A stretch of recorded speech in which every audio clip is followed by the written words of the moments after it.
Welcome to Dental XP tonight. You're in for quite a treat. You really have one of the world leaders in regenerative dentistry presenting a webinar this evening, my friend, and really in many ways a mentor, colleague, and somebody who's assisted me in my learning curve with regenerative dentistry, Dr. Mike Picos. Mike is going to be speaking to you about really some of the trends in regenerative dentistry and a lot of the different biological modifiers and bioengineering concepts that are really cutting edge. So without further ado, Dr. Mike Picos. Welcome to this Dental XP Alveolar Ridge Regenerative Strategies webinar, Autogenous Bone versus BMP2. I would like to give special thanks to Dental XP for providing such an outstanding dental educational venue, especially Maurice and Eddie Salama for their hard work in putting such an incredible resource of education together. As is true for all of the lectures that I have given over the years, all the talks, it's important to share with my audience that none of these clinical images that I'm about to show you have been altered or manipulated. During this time together, I would like to cover this specific outline with regard to alveolar ridge regenerative strategies. We'll look first at the science of autogenous bone and RHBMP2. We'll then have some material with regard to sequential digital diagnostic protocols that I follow for all of my grafting cases. We'll then look at the meat of this discussion, which will certainly include a number of case studies, and finally some summary comments. Tissue engineering principles with regard to clinical relevance are interesting to say the least. This specific technology now has been with us for a number of years, and it centers on three main elements, simplistically: cells, a signal, and a matrix, because natural tissue healing and tissue engineering require these three fundamental elements that must be present and must be working synergistically. If we look at the cells, for starters, we're looking primarily at the stem cells. These are pluripotential cells that are partially differentiated, and in bone regeneration, these cells will range from marrow cells to preosteoblast and endosteal or even periosteal osteoblasts. The signal are the growth factors themselves, also termed cytokines. And as you see here, there are a number of growth factors that have been identified. And of course, for this discussion, we'll be zeroing in on BMP2. What these growth factors have in common is that they act on the external cell membrane receptors of a specific target cell that allows it in turn to stimulate an expression of a normal gene. And they actually have pleiotropic effects. In essence, these are effects that are occurring simultaneously, as we'll see. For starters, angiogenesis is one element or one effect of these growth factors. Also, target cell proliferation, specifically mitogenesis, as well as cell differentiation, which is key to these morphogens, and upregulation of normal cell functions. The matrix is the third element that's necessary for this tissue engineering concept to be effective, and the matrix is a scaffold or lattice work over which or upon which the tissue is grown and over which cells will migrate. Now, from a biological perspective, these scaffolds are exposed collagen as well as specific cell adhesion molecules. In the plasma, we have fibrin and fibronectin, and in the platelets, we have vitronectin. Allografts and xenografts allow these growth factors to adhere to their surface as well. So, of course, many of us use these so-called fillers with a number of our grafts. Today's discussion, however, will zero in more on BMP2 and autogenous bone. Speaking of which, Autogenous bone grafting actually represents the complete tissue engineering triangle, because as we see here with regard to cells, we find this cellular component in the marrow, in the matrix, in the mineral content, and of course the signals or the cells, the BMPs, the PDGFs, etc., that are in the non-collagenous portion of the bone mineral matrix. And as we all know, autogenous bone grafting has been utilized for many, many years within the dental profession, and of course the outcomes are very predictable, great documentation, and the quote-unquote gold standard of all graft materials is autogenous bone. However, it's possible to enhance one or more of the components of this triangle for even a better outcome. And we can upregulate the signal by adding specific growth factors directly to the graft. We also can upregulate the matrix, which can occur with, again, adding a number of materials like demineralized freeze-dried bone or non-demineralized freeze-dried allogeneic bone. And of course, together with the growth factors, we refer to these as composite grafts. We can also increase the cell component by increasing the number of stem cells in the graft, and this can be done a number of ways: by condensing the autogenous cancellous marrow either within a syringe or with a condenser, or compacting the graft with bone compactors. And finally, the cell component can be actually increased or improved upon by increasing the number of stem cells within the graft. So stem cell numbers can be increased purely by obtaining them, for example, from the posterior iliac crest.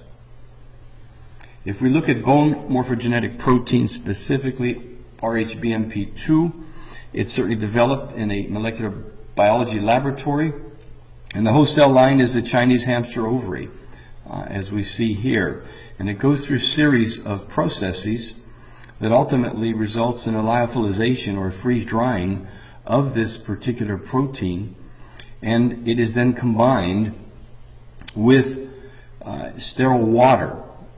This white powder, which is the protein, is then reconstituted for approximately 5 minutes, and then applied to the carrier, or the matrix, in this case a cellulose sponge, a collagen sponge, that is then soaked for approximately minimum 15 minutes. This allows for protein binding within the sponge itself, and this collagen sponge, which is a type 1 bovine collagen material, is approximately 90% air.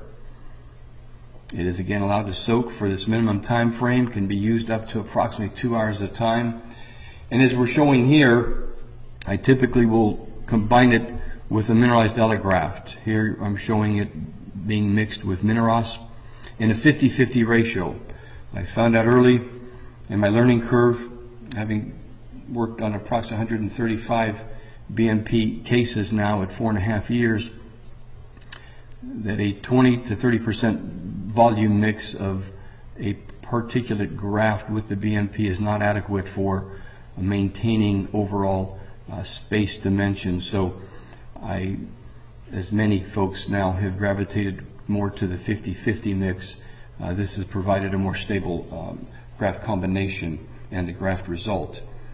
1.5 milligrams per cc's is the concentration for all of the available kits that we can use. Graft volume is 0.7 cc's all the way to 8 cc's, and of course the expense of this particular product is consistent and prorated accordingly to the amount of material that is used. There are a number of studies, randomized controlled clinical trials, multi-center, prospective, that are fabulous to read about. Most important point here, though, is to know that there's terrific backing for this good science for this particular technology. And in fact, there's FDA approval for sinus augmentation and alveolar ridge augmentation associated with extraction sockets. Now, this is on-label use. Now, that said, everything I will share with you during this webinar with regard to BMP2 is off-label. Does not mean that that's an illegal use of the technology, only means that there's not FDA approval. If we look specifically at the mechanism of BMP2, the in vitro studies have shown very nicely that there's a tremendous chemotactic migration of stem cells to the BMP2. And in fact, there's a binding, as we mentioned earlier, to specific receptors that in turn allows that cell type to differentiate ultimately into bone cells or osteoblasts. And of course, there's a great proliferation of these cells. All this is going on simultaneously, but most impressively is the differentiation that is induced by BMP2, because this particular protein is in fact termed a morphogen for this reason. It is the only morphogen that we have available to us with regard to our bone grafting work. And again, it's osteogenic. It forms bone de novo. By comparison, if we look at PRP, excuse me, or PRGF or PRF, all of these are mitogens, a different bird.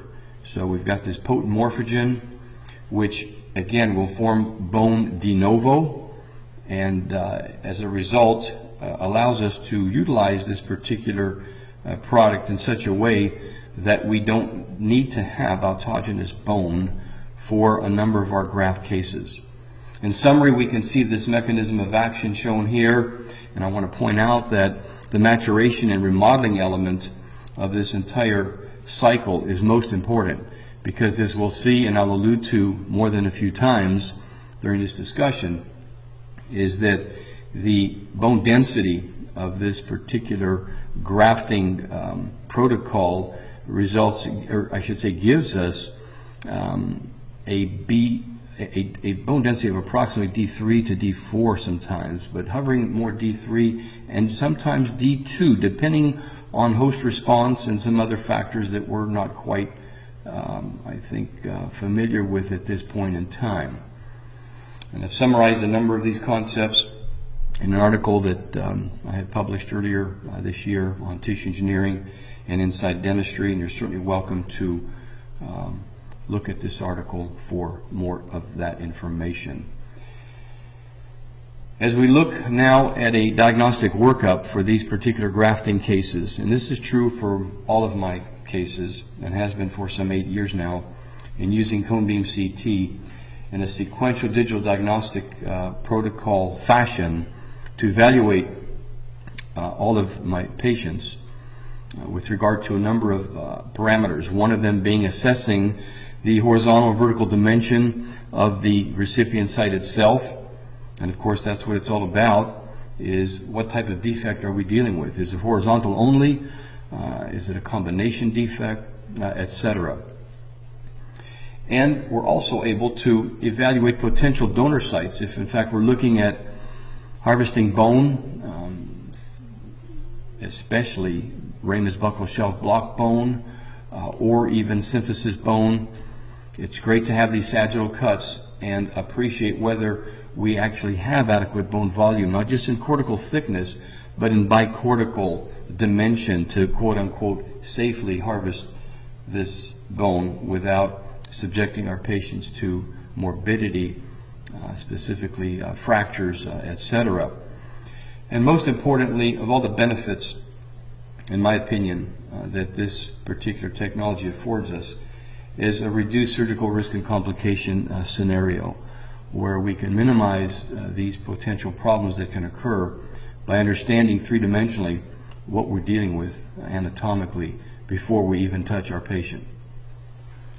Now, some considerations that I think are pertinent to this discussion before we continue involve specifically anatomy of our patient.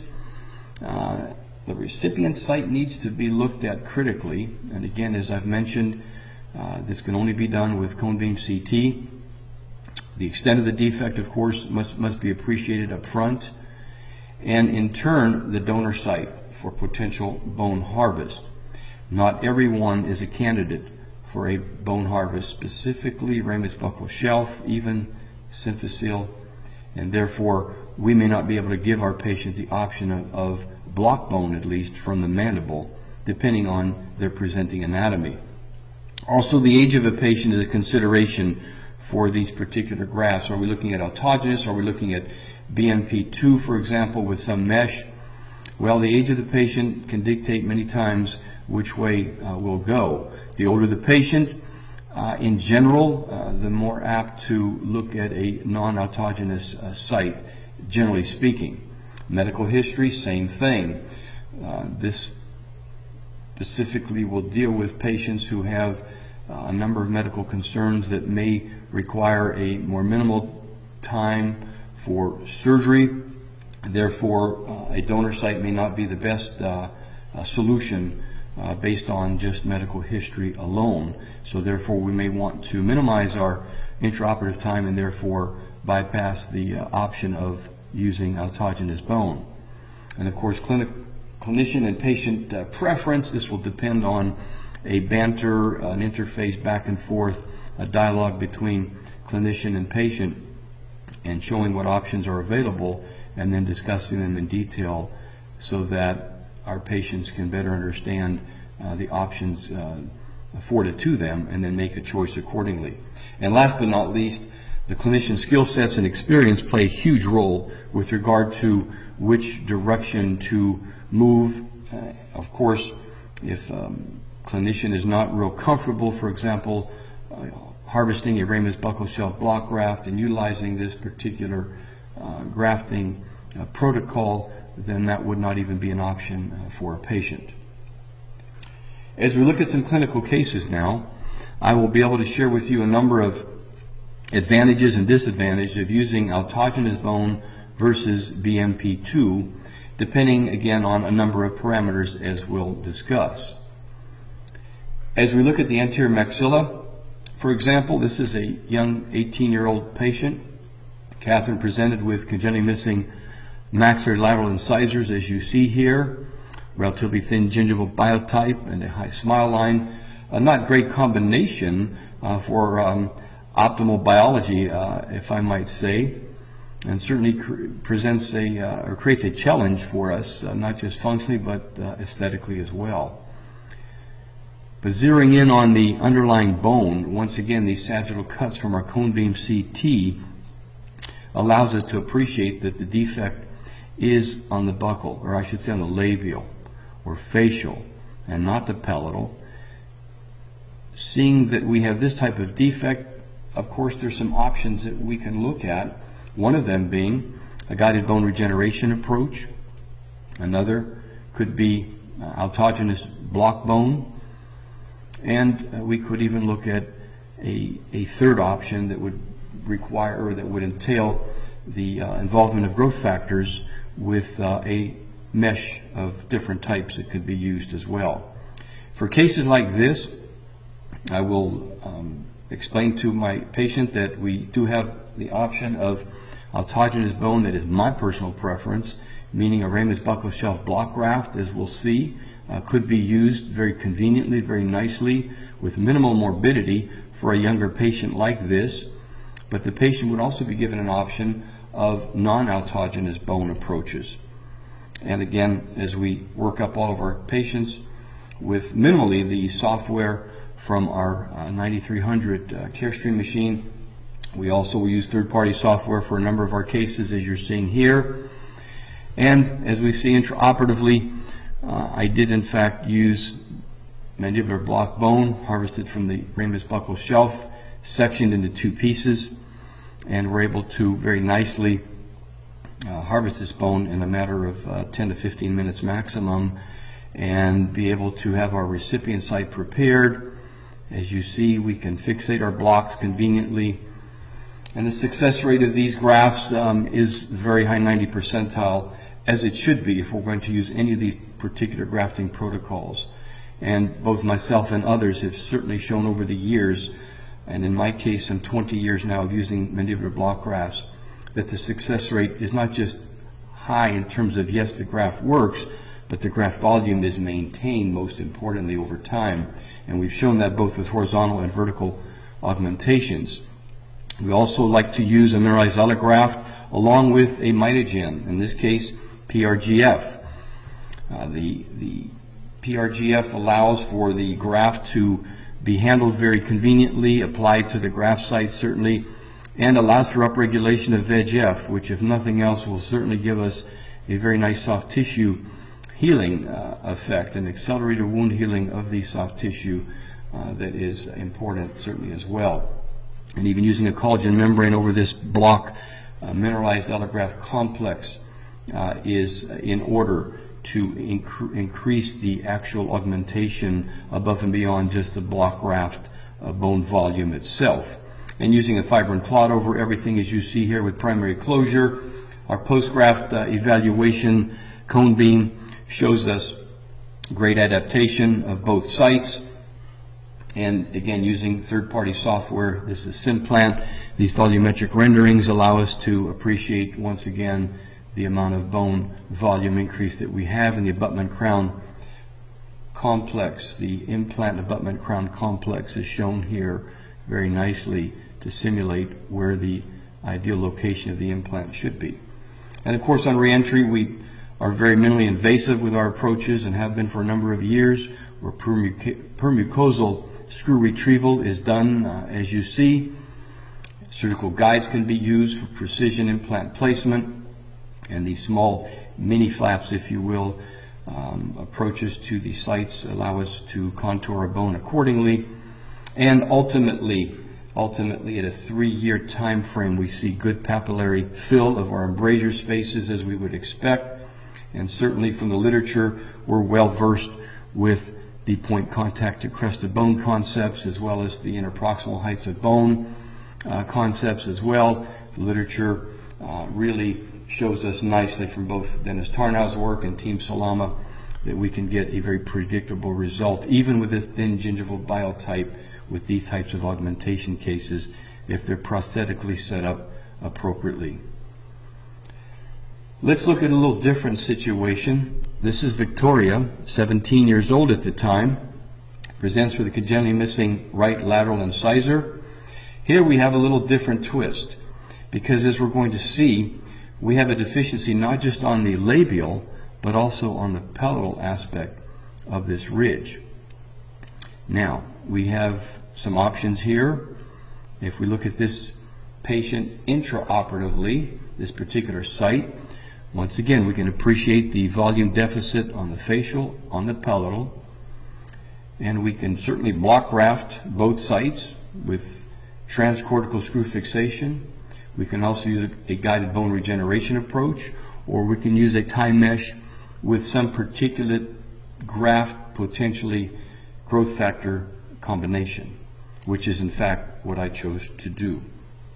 So using, again, the BMP2 protein with mineralized allograft, once again in a 50-50 mix with this tie mesh, 0.2 millimeters is the thickness that I've used from many years back, and then revisiting this entire concept some almost 5 years ago again.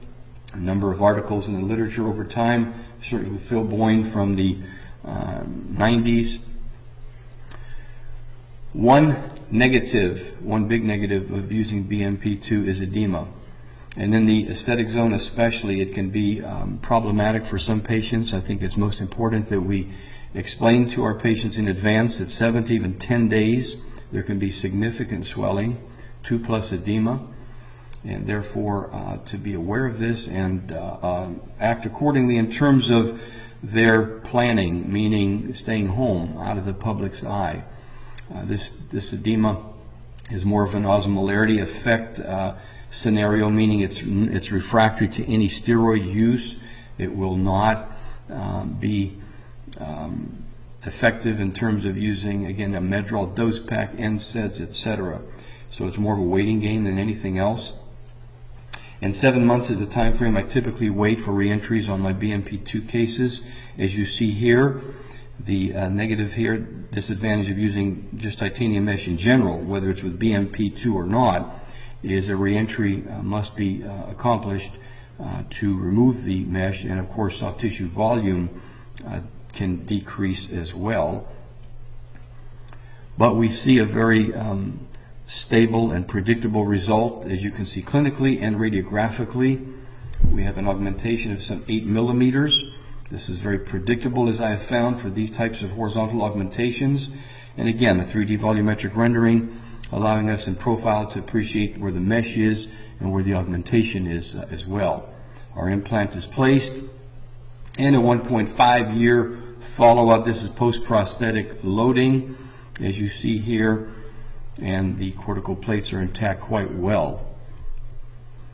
Moving on to a little different scenario, where here we have a patient that was involved in a motor vehicle accident, and when we see this type of presentation on a sagittal slice of our cone beam CT, we can certainly begin to appreciate that there is both a horizontal and a vertical defect, as we see here clinically. These cases, at least for me, don't lend themselves quite well to using mandibular block autografts. I prefer to use some type of particulate mesh combination, and BMP2 is ideal for these cases, in my opinion, these three-dimensional defects, where as long as we maintain space. Remember now, the scaffold, the collagen sponge, is a very poor matrix, a very poor scaffold, because it will collapse. So the importance of space maintenance with BMP2 is critical, and that's why titanium mesh has been used often, as we're going to see throughout my presentation. I will be using 2 other types of meshes as well, but with regard to titanium, it's a very ideal space maintainer. It's very malleable. 2/10 millimeter allows us to mold this quite well to adapt to the defect, and it's biocompatible as well. Here, the BMP2 sponge, I will adapt it directly onto the wound site. As you see, the importance of holes, in other words, site preparation, decortication, to allow for good bone bleeders to occur, and therefore the BMP can act directly on these stem cells to attract them and begin the entire cascade of events.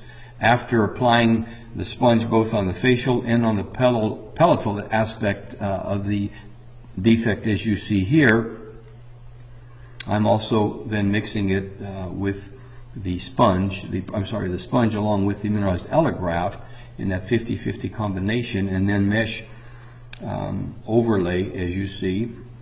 And I do like to fixate on the palatal and the maxilla, excuse me, and on the facial as well, and of course the lingual for the mandibular arch, as we're going to see later.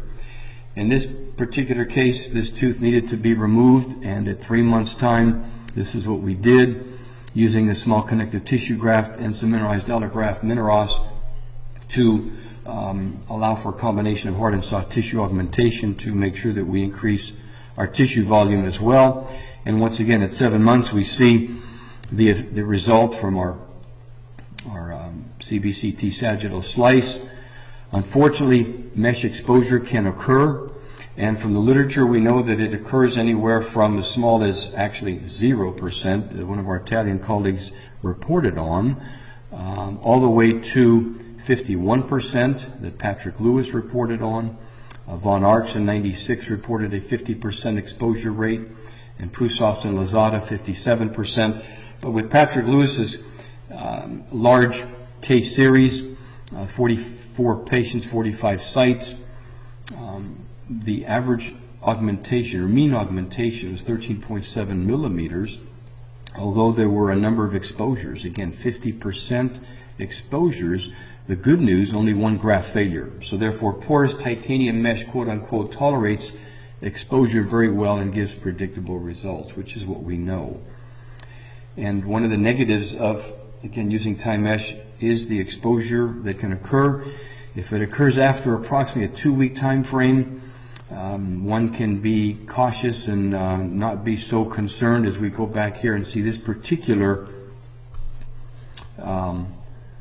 exposure, this is relatively small. These can be nurtured with Paradex and just good hygiene and no real concerns. After prior to 2-week time frame, there's a high incidence of failures with these particular grafts. Infection usually is problematic. So one needs to be very careful with surgical technique and making sure a number of other parameters are met with the use of titanium mesh. Here we are at 7 months reentry once again. Outstanding bone volume, taking a trephinated core of the BMP2 site and seeing we have a 99% vital bone core from this particular sample, as we would expect. Outstanding bone volume and density in this particular case, allowing us to place an implant in the BMP2 site and in the extraction site as well, as you're seeing here. Moving right along to the posterior maxilla, we now can appreciate that, yes, in fact, we can use autogenous bone for cases like this where the alveolar ridge is thin, or a mesh particulate graft complex of some type. And keeping in mind that we can use xenografts and allografts as particulate grafts for a number of these cases without using any growth factors or autogenous bone. However, or I should say without using any morphogens. A number of mitogens can be used, specifically PDGF, but again, this particular discussion, we're zeroing in more on the BMP2 morphogen. But looking at this patient, at that point in time, this was a case that was done prior to the availability of BMP2, and I would very typically use the ramus buccal shelf, as I did here, for cortical grafting for horizontal augmentation, along with mineralized allograft, and in this case PRGF is more of a sandwich graft, if you will. The particulate graft, PRGF, being directly on the cortical plate that had been perforated, decorticated, and then the block graft placed over that and fixated, as you see here. 4-month reentry, very predictable bone incorporation, allowing us to place implants as we see here. And in the left hemimaxilla anterior segment, I actually did a small GBR type approach protocol that allowed me to place the implants as you're seeing as well. And this, keep in mind, now this ramus buccal shelf block came from one side only. And this is a 5-year post-prosthetic loading follow-up. For stability of these block grafts, there's no question. Again, autogenous bone, we can take slices directly through these particular tooth sites. And as we see once again in our sagittal cuts at 5-year follow-up, we have outstanding maintenance of the buccal plates in all sites, including the pontic site, where as you see there's still a screw in place where I maintain that due to the ever so little block graft movement at time of implant placement. Moving along to a little different scenario, this is a case, one of 3 that I'll show you, that represents my attempt to use a resorbable mesh with BMP2 for our augmentations, thereby precluding any re-entry to remove the mesh as we would with titanium.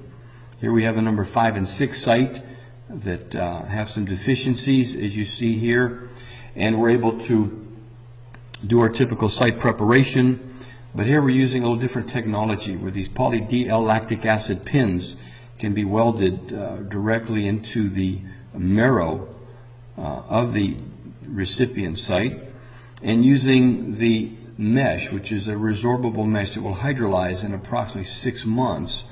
This particular mesh is a very interesting one to use. I've used it with a number of particulate grafts and mitogens, but in the last 2+ years have included the morphogen BMP2, because there have been some discussion with regard to the pH of the breakdown or hydrolysis of this particular mesh and interfering with the effectiveness of BMP2. I have not seen this to date, and I have a pretty nice series of cases going, so they have not seen that to be an issue, at least at this point in time, and have found this particular approach to be a very good one to allow for horizontal augmentation.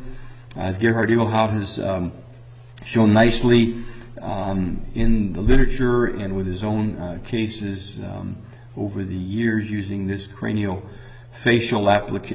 craniofacial use to begin with, but its application to dentistry in such a very nice way that when we use it like this with a collagen membrane over it, we can maintain good stability of the graft itself. And here just a different case with, this is an edentulous maxillary arch where implants had been placed already, and I needed additionally 2 implants in the anterior segment, specifically in the cuspid region. And as you see here, relatively thin ridges, not even having to use the pins that are provided with this particular approach or protocol. One can use titanium screws and or tacks, but the key is that this mesh will maintain volume for the RHBMP2 particulate graft complex in such a way that it will allow it to begin its cascade of events, and the osteogenic element or capacity of the BMP2 can be expressed quite predictably. And here you see at 6 months, almost 7 months re-entry, still some remnants of the polydilactic acid mesh, but most importantly, the graft has been effectively turned over nicely. The bone graft is incorporated well. As you see with the arrows, we have the augmentation we need. And as I'm seeing so far and following these cases up, the longest now is about 3.5 years, or just over 3 years of post-functional load. With a number of applications, these graft volumes are maintaining themselves quite well under functional load. And still a third case here where augmentation was accomplished with simultaneous implant placement, again using the same concept, even using some titanium tacks to maintain this little shell of mesh with particulate graft, BMP2 complex, composite graft if you will, and again getting a very stable result, very predictable one. Now if we look at the posterior maxilla in this particular patient, as we're going to see, this presents a little different challenge because we have a sinus that is essentially fully pneumatized as well as a ridge deficiency.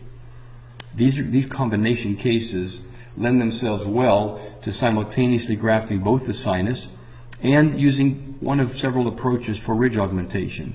One of them being an onlate graft, another an interpositional type graft. And when we have membrane perforations, as you see here, collagen membranes can be used, as I have used them now for approximately 18 plus years for repair of any of these types of perforations, whether they're small or completely torn membranes. It doesn't matter. We're able to stabilize these particular collagen membranes with external tack fixation and even internal tack fixation to create an entirely new sealing to the sinus to allow us to graft. And of course, as I mentioned, under considerations early on, operator experience plays a huge role with regard to the extent of what we're able to offer our patients, meaning what approach we can use, what approach we're comfortable with, etc.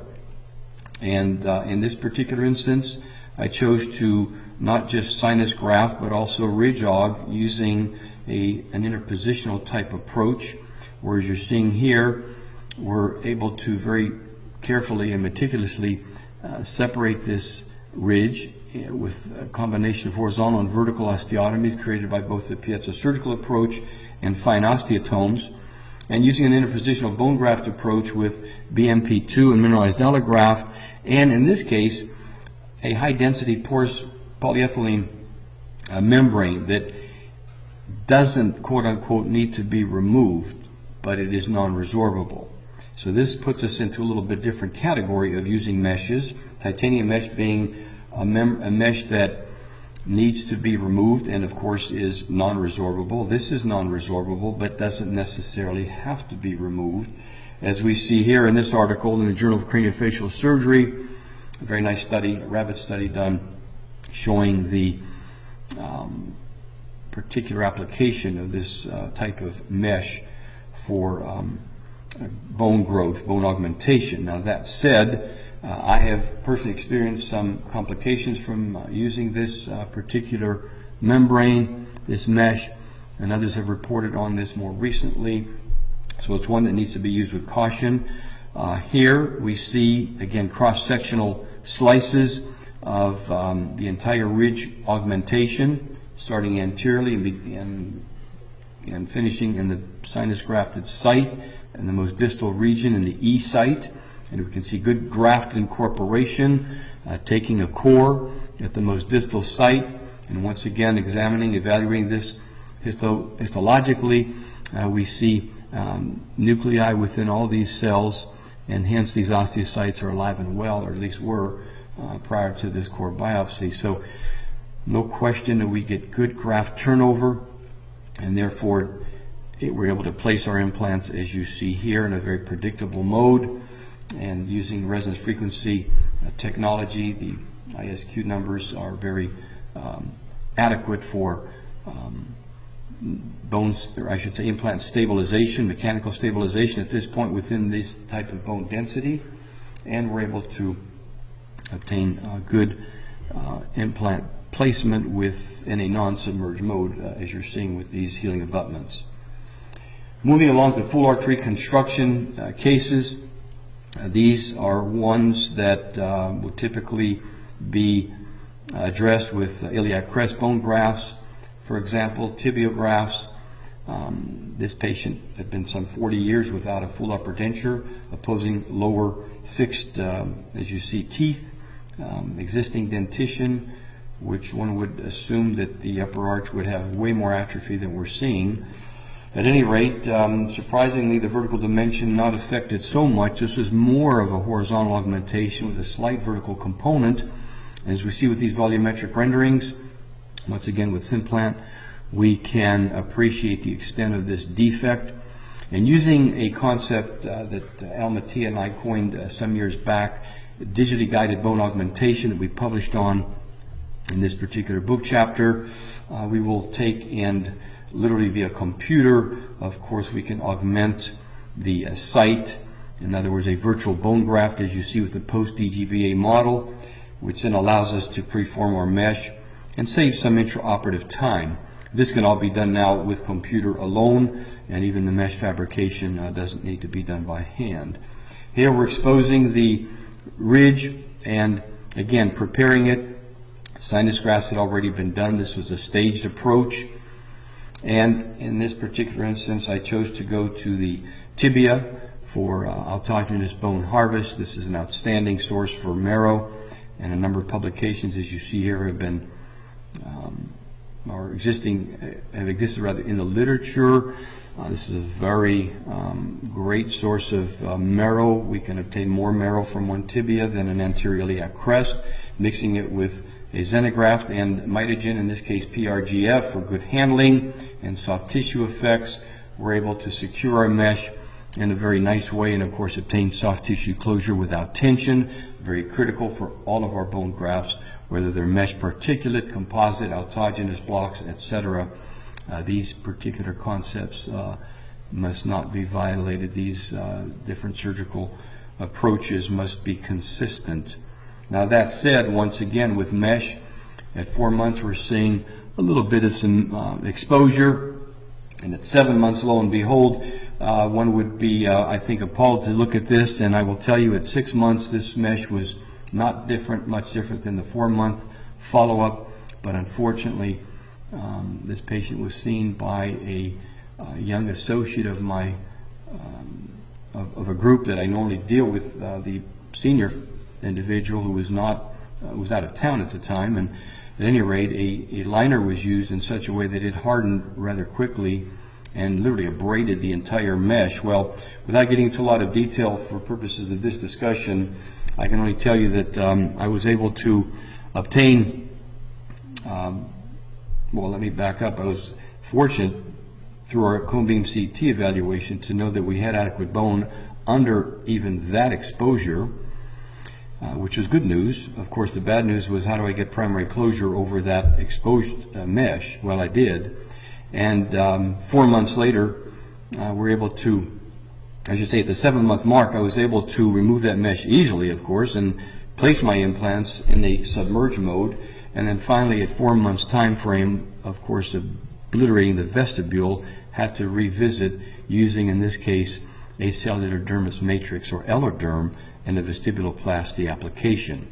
And at 4 years, this bar over denture complex, very stable, No question, again, autogenous bone works quite nicely. The negative, of course, is that there's some morbidity to the harvest of bone from the tibia, some early gait issues time to time, not typically, soreness, not so bad, minimal scarring, but still, again, a donor site is involved as opposed to using, for example, some growth factors. If we look at the anterior mandible, moving right along, we have in this particular patient some failing incisors, as you see here, compromised considerably. And I thought, well, why not use BMP2 here with some mineralized allograft within the socket simultaneous, except for one small problem, as I found out, space maintenance being so important here, that I was a little cavalier with regard to, again, the amount of particulate graft used. And at 2 weeks, we're seeing this very important effect that we'll see time to time with BMP2. That's some real erythematous tissue consistent with the upregulation of VEGF that BMP2 does so well.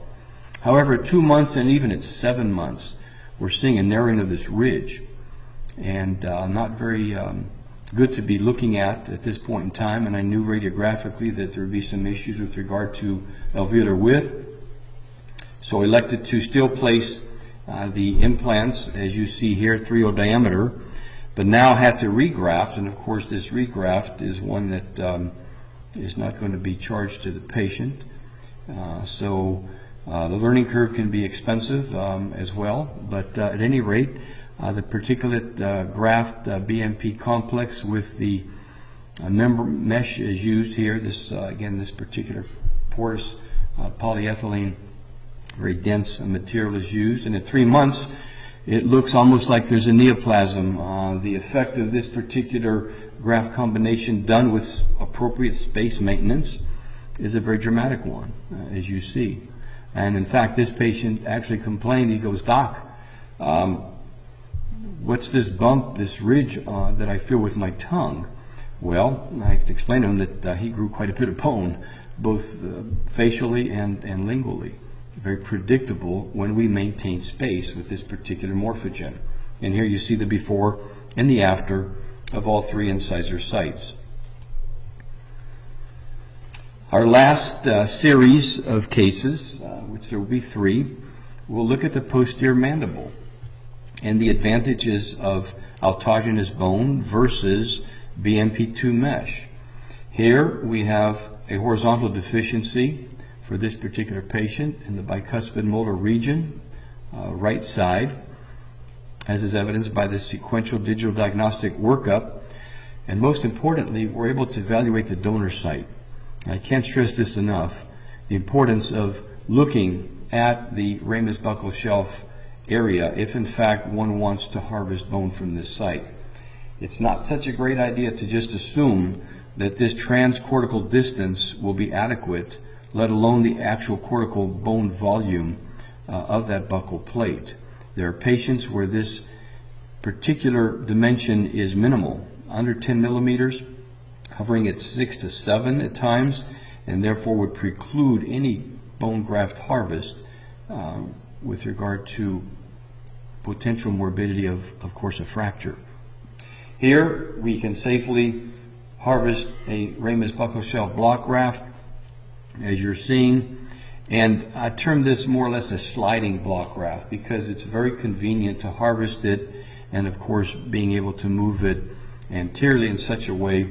We have 1 wound site, and yes, there's morbidity from the harvest. It's equivalent to a 3rd molar full bone impaction removal, and depending on the age of the patient, again, that's going to dictate many times which way we go, whether I will go with this block graft, as you're seeing here, in a sandwich mode with a mineralized allograft combination PRGF is at the interface, and using the fibrin clot of PRGF along with a collagen membrane. So we're using elements of guided bone regeneration now for some 5+ years in addition to our block grafts.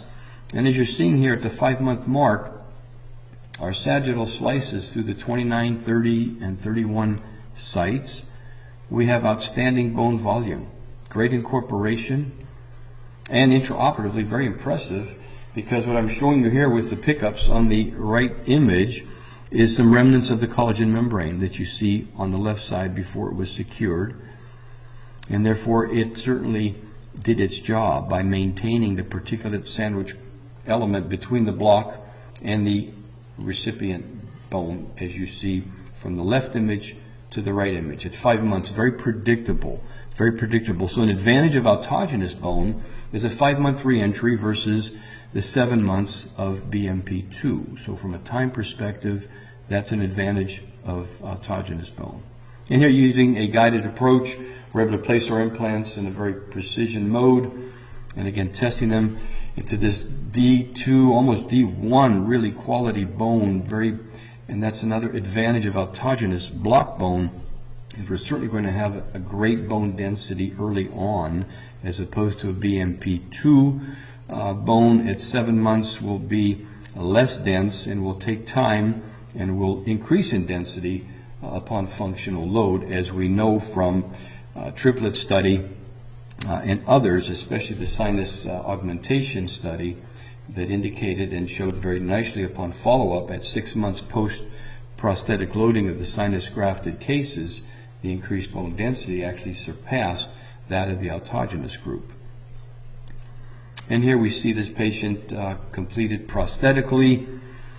We're able to evaluate again with cone beam CT at 1 year follow-up. Bone graft incorporation has maintained itself nicely. These buccal plates are intact very well. And seeing even the donor site, both pre-graft and at 1 year, we're looking at 1 millimeter difference at the same slice taken, or similar location, I should say. So proof of principle that yes, this ramus buccal shelf will remodel itself without any grafting to that donor site, and one can harvest another graft from that particular site at even 1 year out, post-graft harvest.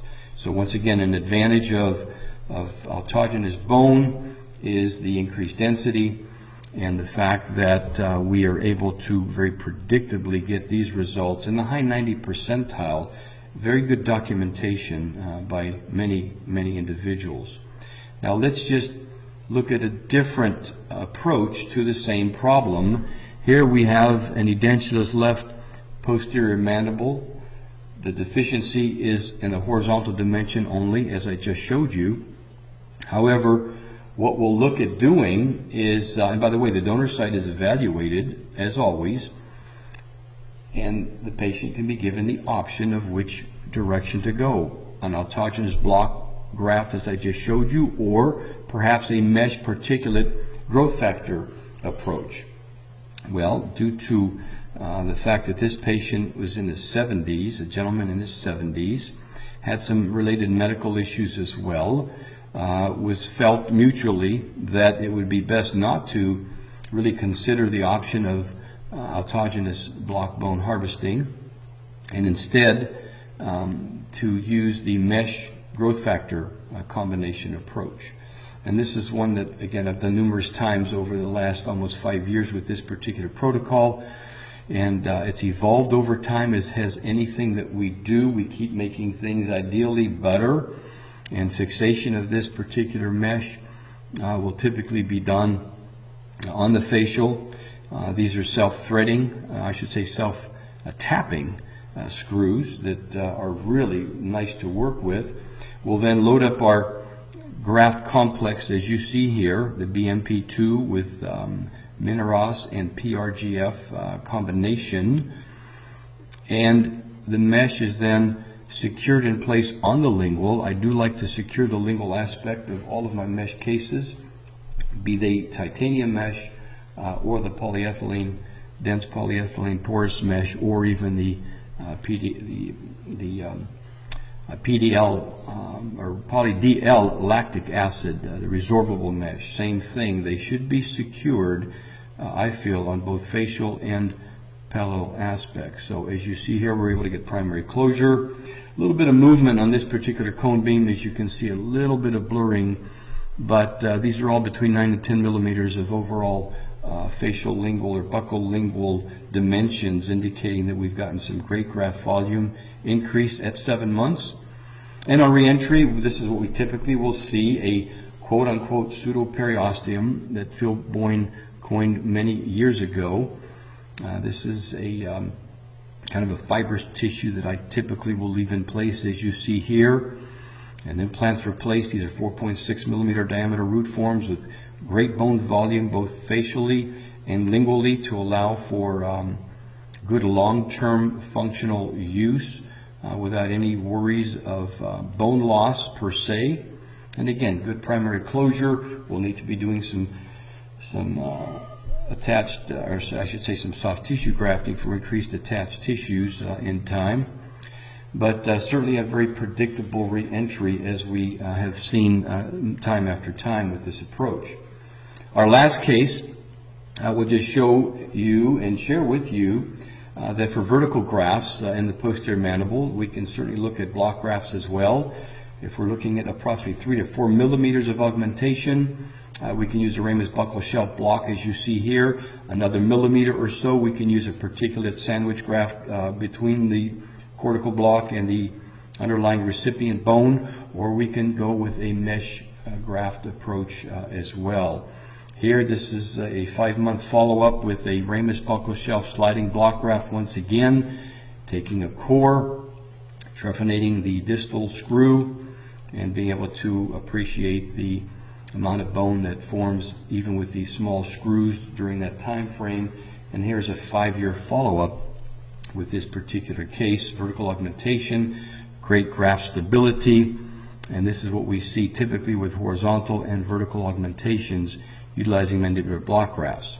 However, that said, in the past, again, almost 5 years, the trend for me personally has been more using a mesh particulate graft combination, including BMP2, depending on the specifics of the case, as well as other growth factors, recombinant PDGF as well, with allografts and some xenografts as well.